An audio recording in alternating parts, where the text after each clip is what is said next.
Un mensaje para hoy. Un mensaje para hoy. Quienes esperan en el Señor, y de ahí entonces el Señor los entrará a heredar la tierra, y con esos Él poblará entonces la tierra. Así que las escrituras otra vez es en el Salmo 37, versos 9 y 11. Está aquí al final. Y Mateo capítulo 5, verso 5. Entonces, continuamos con la siguiente diapositiva, y en esta podemos ver rapidito el progreso de los reinos. El reino de David, el reino de Israel antes bajo la justicia de Dios, el reino de los cielos bajo la gracia de Dios, la puerta que viene a ser el símbolo de Dalet, que en hebreo es puerta. Y Jesús dijo: yo soy el principio y el fin. La última palabra en hebreo del alfabeto es Tav, y Tav significa entonces una señal, como una X, pero si usted la mira desde otro ángulo, eso también es como una cruz. Estamos viendo cómo ya Jesús de antemano tenía todo ya preparado, y Él lo dijo: yo soy la puerta, quien por mí entrare será salvo. Y Jesús dijo también: yo soy el camino, la verdad y la vida. Nadie puede entrar al reino de mi Padre si no es a través de mí, dijo el Señor. Entonces sabemos también que este reino milenial, esta dispensación milenial, será una dispensación para la regeneración de todas las cosas durante ese milenio. El Señor pondrá a todos sus enemigos por estrado de sus pies, y entonces al final Él entregará ese reino al Padre. Uno de los propósitos principales, si no es el más, el propósito principal del Señor para establecer ese reino milenial, es restaurar. Hablamos sobre eso. La Biblia dice: restaurar la casa de Judá y restaurar la casa de Efraín, que es Israel. Entonces también los judíos lo conocen como un reino de restauración, porque el Señor mismo va a restaurar la casa de Judá y va a restaurar la casa de Efraín. Entonces nosotros estaremos juntamente coherederos, reinando con Él durante ese milenio. Ahora, déjeme leerle esto para agarrar el hilo de lo que esta diapositiva está diciendo. Es referente a la profecía hecha por David Melech, David el rey, sobre quienes heredarían la tierra. Esto quiere decir que de los descendientes de Jacob que escapen, y sabemos que la misma Biblia nos enseña que parte de Israel será resguardada, escondida al otro lado del Jordán. Dios le dará las alas del águila para que puedan escapar. Cuando el dragón, la serpiente antigua, es lanzado a la tierra, lo primero que hace, una de las primeras cosas en su agenda, ¿no?, al reunir los gobiernos y comenzar a reinar en esta tierra directamente, una de las primeras cosas que él hace es atacar directamente ¿a quién? A Israel. Y se nos da lo que Dios va a hacer: le dará las dos alas del águila para que ellos puedan escapar. ¿Dónde en la Biblia encontramos ese evento que ocurrió anteriormente? No se menciona, solamente en dos veces se menciona que Dios le da las dos alas del gran águila. En este momento en Apocalipsis, y cuando salieron de Egipto huyendo de Faraón, Dios le dio las dos alas del gran águila para que pudieran escapar de las garras de Faraón.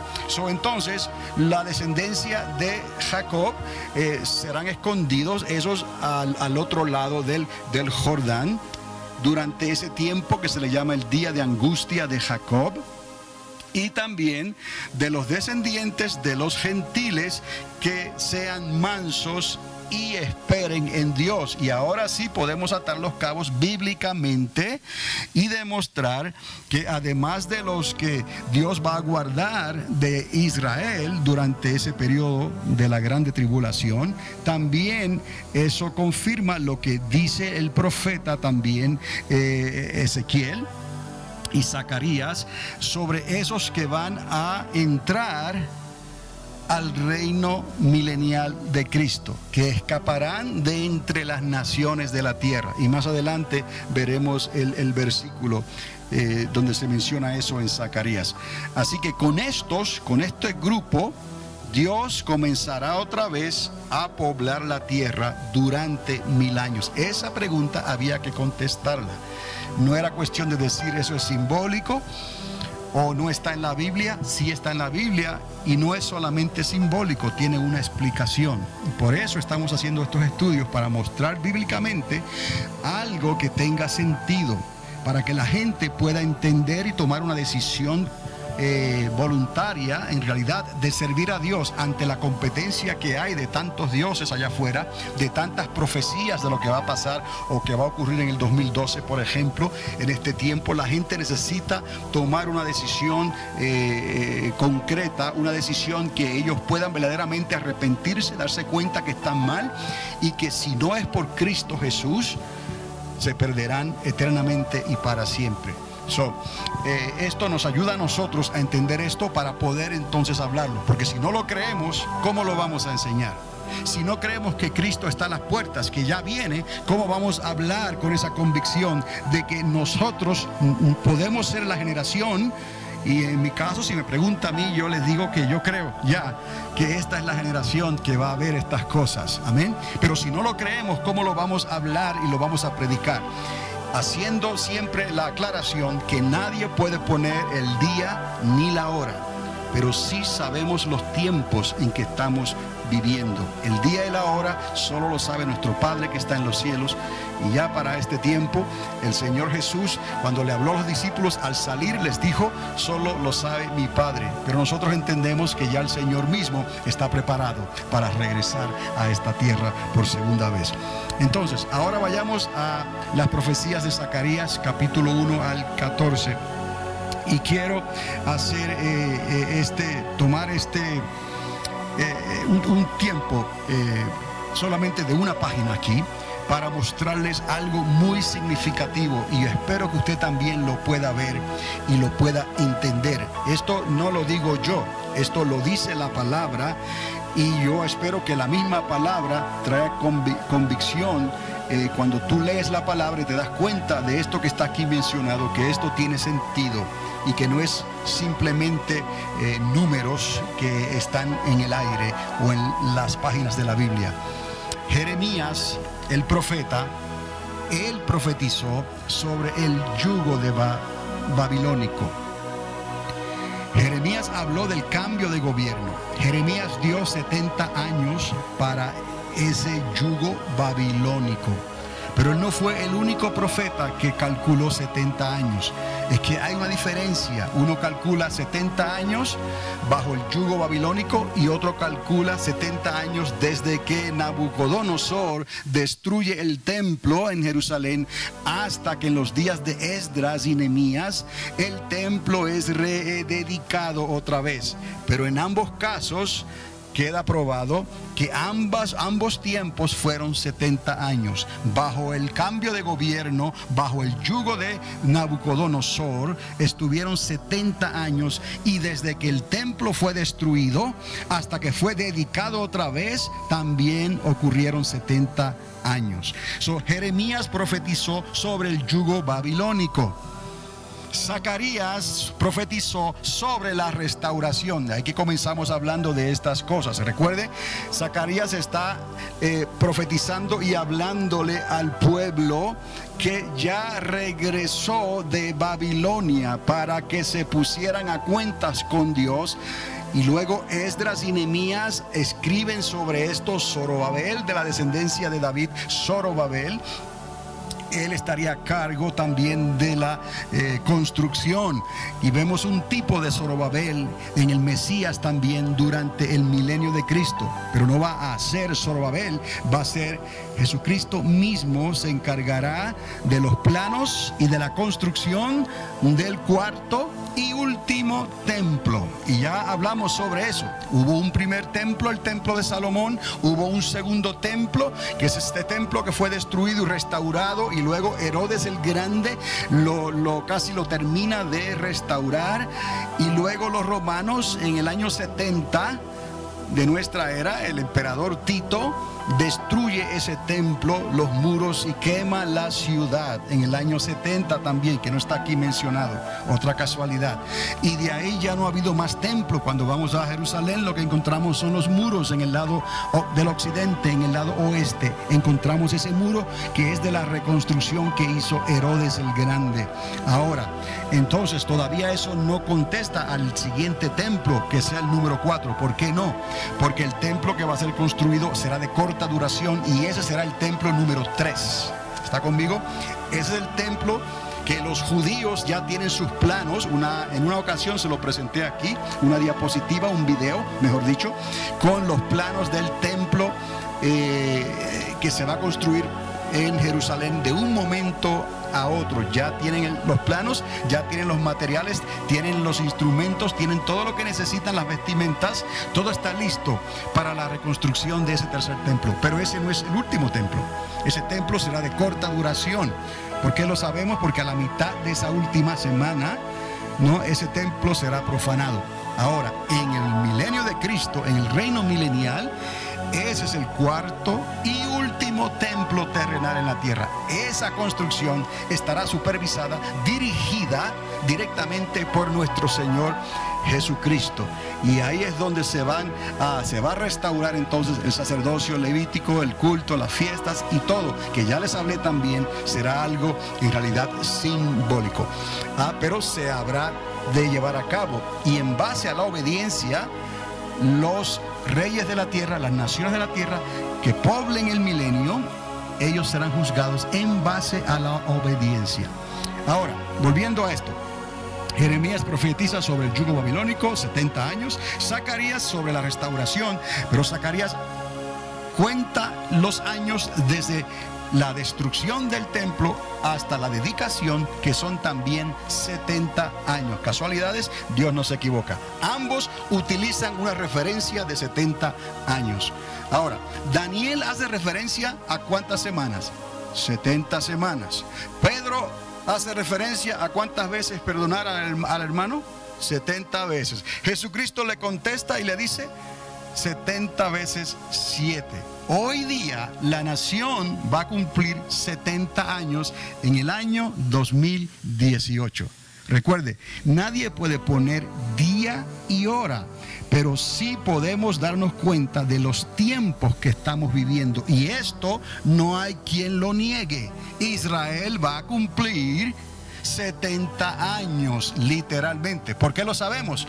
Porque Israel fue aceptada en las Naciones Unidas otra vez como nación en la tierra el 14 de mayo del 1948.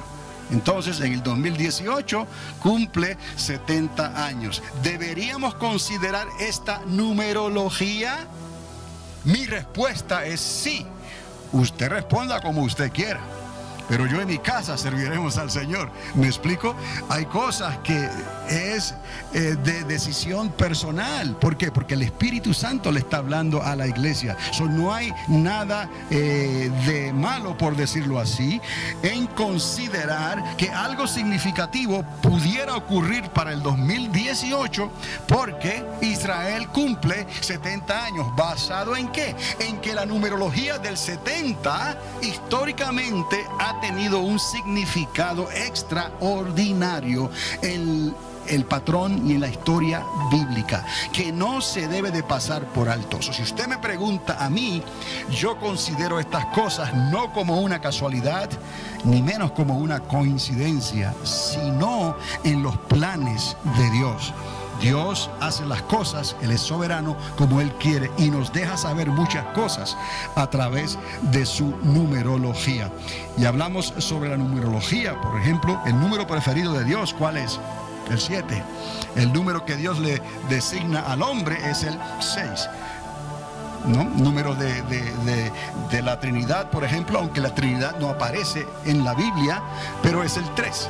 Dios Padre, Dios Hijo y Dios Espíritu Santo. Y así una serie de interpretaciones bíblicas que los hebreos le dan a la palabra, y que si nosotros consideramos y vemos entonces cómo se establece esa numerología, para nosotros tiene sentido. Y ahí yo creo que nos ayuda el Espíritu Santo a entender estas cosas. No como una doctrina, no como para enseñar numerología, pero como para decir, estad preparados. ¿Sabéis discernir cuándo va a llover? ¿Sabéis discernir cuándo va a hacer calor? ¿Sabéis discernir los tiempos? Pero no sabéis discernir la venida de nuestro Señor Jesucristo. Él está a las puertas. Entonces, otra vez, el cautiverio de Babilonia fueron 70 años. De la destrucción del templo a la dedicación pasaron ¿cuánto? 70 años. De esto profetizó Jeremías y de esto profetizó Zacarías, o lo menciona en sus 14 capítulos de su libro. Ahora, otra vez, entonces usted está viendo la progresión del reino David Melech desde los días. ¿Por qué? ¿Por qué David? Porque Saúl no fue digno. Saúl tuvo la oportunidad, pero nunca se ocupó ni de buscar el arca. David fue conforme al corazón de Dios. Y a Jesucristo se le llamó el hijo de David. David Melech, David el rey. Entonces Jesucristo establece el reino de los cielos. Y recuerde que la promesa que se le dio a David fue de que el reino de David, hablando del reino de Cristo, no tendría que fin. El reino de Cristo es eterno. Pero hay que entender esta trayectoria hasta que Él mismo entregará el reino al Padre en la eternidad. Pero para eso hay que restaurar la casa de Judá y hay que restaurar la casa de Efraín. Y entonces la ciudad tiene que ser habitada sin muros, en paz, donde el oso pastará con el cordero. Eso tiene que ocurrir y solamente hay un lugar donde eso puede ocurrir. Y es en el milenio. ¿Por qué? Porque acá será un nuevo universo. Serán cielos nuevos y tierra nueva. Entonces, esto aquí no es lo mismo que esto aquí. Y esto aquí no es lo mismo que esto aquí. Y esto aquí no es lo mismo que esto aquí. ¿Está conmigo? David, el rey, el hijo de David, la puerta que es Cristo Jesús para entrar en el reino del Hijo, y entonces Él entregará todo en las manos del Padre y de ahí la eternidad para siempre. Amén. Nosotros estamos aquí en estos momentos. ¿Y qué falta por cumplirse? La última semana. ¿De cuántas semanas? 70. Queda una por cumplirse. Créame. Si 69 semanas se han cumplido, esa última semana se va a cumplir al pie de la letra. Entonces la iglesia tiene que prepararse ya, entender que es la cosecha final. Se están cerrando las puertas como en los días de Noé, y sería como en los días de Noé. Se están preparando los volcanes para hacer caer fuego sobre la tierra, como en los días de Lot, de Sodoma y Gomorra. Y entonces vendrá el fin y no habrá quien escape. ¿Quieres escapar por tu vida? Ese es el mensaje que le tienes que dar a ellos, a tus familiares, a tus amigos, a todos los que el Señor traiga y crucen tu camino. Porque si no es a través de Cristo, que es la puerta, nadie podrá entrar, ni al reino del Hijo, menos al reino del Padre. Y Jesús dijo, he aquí, Apocalipsis, yo estoy a la puerta y llamo. Apocalipsis 3:20. Yo estoy a la puerta y llamo. Entonces, ese es el tiempo de arreglar nuestras vidas con Jesucristo, el Hijo de David, para que nuestro nombre sea escrito en el libro de la vida. Para que cuando estas cosas comiencen a ocurrir, no comencemos a correr de un lado para otro, buscando la respuesta en la Biblia, buscando a los pastores, buscando a ver quién tiene idea de lo que está pasando. Será demasiado tarde. Dice la palabra que una apostasía rampante vendrá sobre la tierra. Personas que una vez creyeron, le dieron la espalda al Evangelio de Cristo. Su amor se enfrió de tal manera, o quizás ni se enfrió, se quedaron tibios. Y por cuanto se quedaron tibios, el Señor los tuvo que vomitar de su boca. Y tocarán en las puertas del Señor y le dirán, Señor, Señor, ábrenos. Porque nosotros estábamos con la iglesia, nosotros predicábamos el Evangelio tal vez, nosotros enseñábamos, nosotros nos considerábamos creyentes y cristianos. Y Jesús tendrá que decirle, no os conozco, apartaos de mí, hacedores de maldad. y allí será el llanto y el crujir de dientes, desesperación, y de ahí no podrán escapar, porque ciertamente Él vendrá como un lazo, dice la palabra del Señor.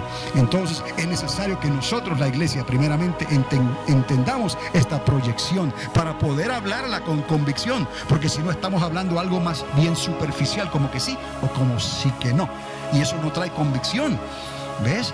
Y si tú no tienes esto claro, cuando estas cosas comiencen a ocurrir, se cumplirá esa parábola de las vírgenes imprudentes, que cuando llegó el clamor de la medianoche no tenían aceite preparado en sus lámparas, y llegó el esposo, cerró la puerta y se quedaron atrás. Entonces es necesario entender estas cosas, porque todo esto tiene en realidad una explicación que cualquiera la puede entender con la ayuda del Espíritu Santo y con la medida de fe que Dios le ha dado a cada uno. Hay un enfoque doble de la profecía de esos 70 años, antes y después, y ahí entonces que identificamos este reinado aquí, donde se construirá el cuarto templo. El primer templo se construyó Salomón, el segundo fue reconstruido, Herodes el Grande se ayudó, el tercero se va a construir justo antes de la grande tribulación, en esa primera mitad, pero será de corta duración, y entonces el cuarto y último templo será construido aquí. Entonces, lo que teníamos que entender de Zacarías principalmente son esas visiones, que también no se habla mucho de esas 8 visiones, no son sueños, en este caso son visiones. Se especifica claramente que Dios lo tomó y le mostró estas cosas como visiones. Eso, cuando Joel habla de que en los postreros días tendríamos, ¿no?, personas que tendrán sueños, amén, pero también que visiones. No estamos hablando de algo nuevo. Dios da sueños y visiones hoy en día también a sus hijos y a sus hijas. Es más, hay gentes que no le sirven a Dios y tienen dones de profecía. Hay gentes que no le sirven a Dios y tienen dones de visión. Un mensaje para hoy. Un mensaje para hoy.